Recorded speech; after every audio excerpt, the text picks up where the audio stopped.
Uma estimativa mostra que mais de 50% dos idosos têm algum tipo de dor. Isso pode levar o idoso a ter problemas como limitação de movimentos, dependência, ansiedade, depressão, isolamento social, aumento do consumo de medicamentos e até mesmo aumento do custo de vida. Mas será que é normal conviver com dores e problemas nessa faixa da vida? Sobre este assunto, eu converso com a neurocirurgiã Adriana Abrão. Boa tarde, doutora. Boa tarde, Eliara. Tudo bem? Obrigada pelo convite, pela participação. Então, Eliara, as pessoas têm mesmo a mania de achar, uma crença popular de que é normal sentir dor quando chega na terceira idade. Mas eu estou aqui para esclarecer isso, que não é normal e que, diante de uma situação de dor, é super necessário procurar ajuda. E como é que a gente tem esse cuidado na terceira idade? As pessoas ficam mais frágeis ou também é uma coisa que convencionou-se? Como é que a gente fica atento para diferenciar uma dor que é preciso um atendimento médico e uma dor que é comum ou isso não existe? Olha, não, isso existe. Às vezes a pessoa fica em dúvida, se é normal passar por dor, se isso é um processo natural do envelhecimento. Então, assim, todo mundo envelhece, o corpo humano envelhece, mas ele envelhece de diferentes formas, nem todo mundo envelhece igual.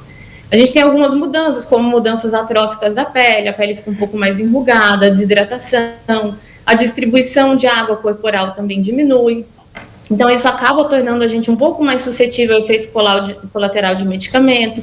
Então, eu sugiro que um paciente idoso procure atendimento médico quando ele está com dor, quando essa dor não resolve com analgésico comum, já tem mais de 3 semanas de dor, ou, por exemplo, a dor é incapacitante. Ele não consegue mais tomar banho sozinho, precisa de ajuda para se vestir, porque às vezes é uma dor no ombro, por exemplo, que limita ele. Então, se alterou a qualidade de vida, é necessário um idoso procurar ajuda. Um outro ponto é sobre a indicação cirúrgica. Qual a avaliação que você faz? Olha, eu individualizo. Eu procuro buscar o que uma cirurgia pode trazer de benefício para o meu paciente. Se a cirurgia traz benefício, se vai agregar na qualidade de vida dele, por exemplo, a dor é o que limita. É um paciente que, por exemplo, ia no parque todas as tardes, ele parou de ir no parque, está tomando analgésico a ponto de ficar sonolento, Então, até que ponto a dor interfere na qualidade de vida dele?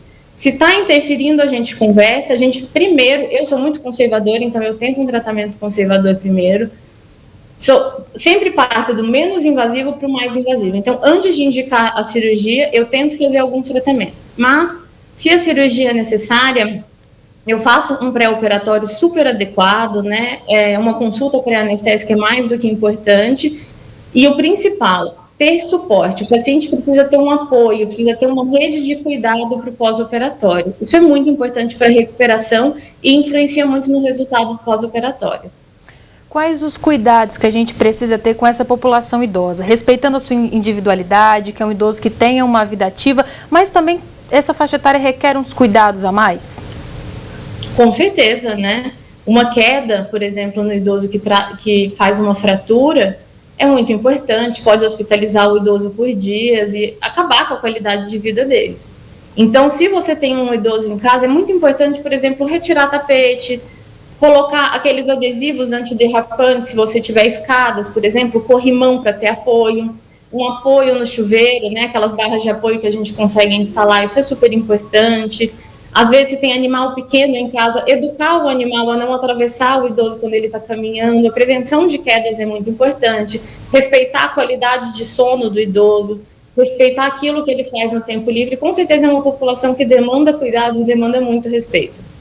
Eu estava lendo sua entrevista, para me preparar, e eu vi que você disse algo muito interessante, que não é para evitar o envelhecimento, mas para evitar bem. O que isso significa? As pessoas têm medo de envelhecer, A gente tem visto aí uma moda de terapia anti-aging, as pessoas vão em centros médicos tomar soro, com medo de envelhecimento. Não tem que ter medo de envelhecimento. Só não envelhece quem morre antes disso, quem morre jovem. Então, a gente pode procurar um envelhecimento saudável. Eu colocaria numa categoria de 4 coisas. Fazer atividade física, evitar o tabagismo, que é o cigarro. Cigarro, assim, é um veneno, é a pior coisa que uma pessoa pode estar fazendo quando quer envelhecer bem. A terceira coisa, evitar o consumo de muito sal e açúcar. Outra coisa que a senhora comentou é o uso abusivo de remédios. Qualquer dor, qualquer descompensação, ter esse uso abusivo. Eu também conheço histórias de pessoas que têm pressão alta e ficam tomando remédio, qualquer mudancinha de pressão e acabam ficando com a pressão baixa, que também é um perigo. Quais são os alertas para o uso do remédio?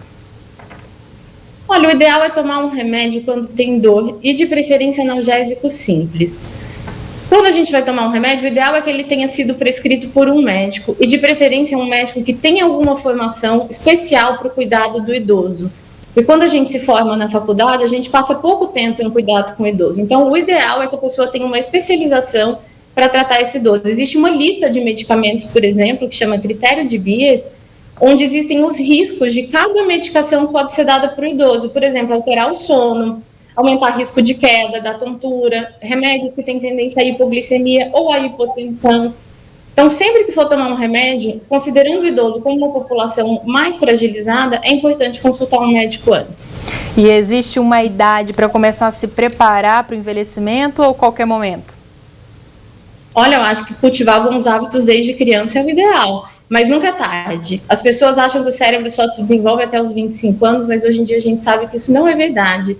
A gente tem um mecanismo de plasticidade cerebral, onde os nossos neurônios eles aprendem a fazer novas funções. E isso acontece com 85, com 90 anos, isso está o tempo inteiro acontecendo. Então, nunca é tarde para começar. É isso, muito obrigada, doutora. Uma boa tarde para você. Boa tarde, eu que agradeço.